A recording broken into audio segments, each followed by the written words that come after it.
Salut les amis, bienvenue. Il y a eu le sujet, les amis, d'écouter Mohamed Bazoum à l'époque, quand il était ministre des Affaires étrangères, sous Mahamadou Issoufou. Il parlait là des terroristes, des rébellions, des représentativités, des MNLA, des Touaregs. Et le Niger justement, premier concerné par cette poussée des groupes radicaux qui depuis plusieurs années maintenant déstabilisent toute la région du Sahel. Pour en parler, j'ai le plaisir d'accueillir le ministre nigérien des Affaires étrangères, Mohamed Bazoum. Bonsoir, monsieur le ministre. Bonsoir. C'est qu'il faut une solution concertée des États de la région pour trouver une solution à ce problème. C'est un faux problème, je vais vous dire. C'est un faux problème. En 2007, vous avez trois personnes. Aguesherif, le capitaine Aguesherif, qui était capitaine de l'armée du Niger, qui était en délicatesse avec son service de l'intendance de l'hôpital de Niamey, où il avait fait des détournements, a dû fuir le Niger et puis le tourner au Mali, au Burkina Faso, lui.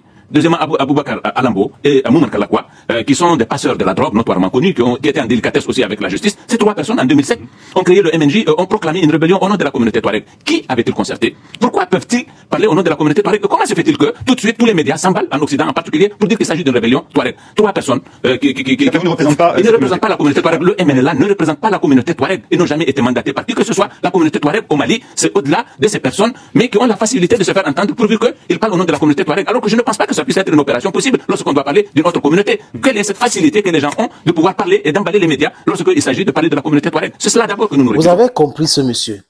À l'époque, lui, il était ministre des Affaires étrangères sous Mahamadou Issoufou. Il expliquait qui sont ceux-là qui parlaient au nom de Touareg, au nom de MNLA.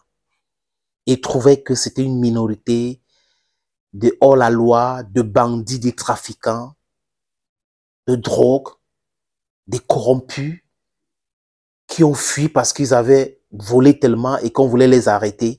Ils sont allés créer ce qu'on appelle LMLA, l'organisation autour des revendications de Touareg et autres. Là, il est ministre.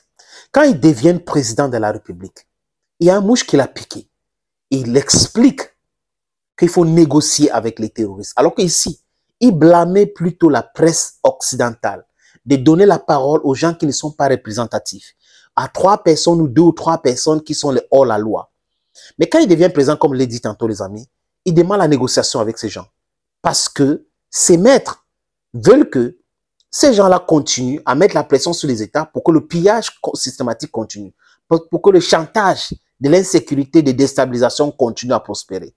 Et il est allé jusqu'à dire que l'armée nigérienne était très faible. Et que les terroristes étaient plus forts.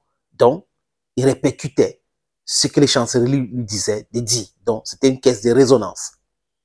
Il est allé même insulter le Mali, insulter le Burkina Faso, en les demandant de discuter et de négocier avec les terroristes.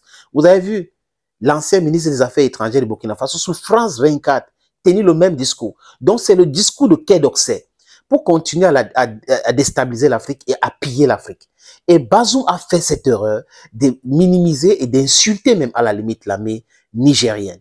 Et Bazoum a dit même que les Nigériens, en dehors de ceux qui sont à Niamey, sont des broussards. Voilà donc quelqu'un à qui les gens, certaines personnes ont pensé à tort qu'il avait tous ses sens. Voilà la bipolarité de l'homme. Il est bipolaire. Ministre des Affaires étrangères, il semble être lucide. Président de la République, il perd sa lucidité, il entre dans les invectives, et il insulte tout le monde, comme je l'ai dit, et il demande à négocier avec des gens qu'il a refusé de négocier hier parce que ces gens-là n'étaient pas représentatifs. C'est vraiment ça à croire que Macron n'avait pas sous sa tête.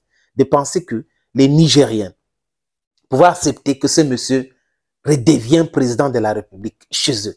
C'est à croire que les Africains étaient tellement bêtes au point de soutenir le fait que ce monsieur redevient président de la République du Niger. Ce n'était pas possible, les amis. Et malheureusement, il a compris très tard. Et c'est fini.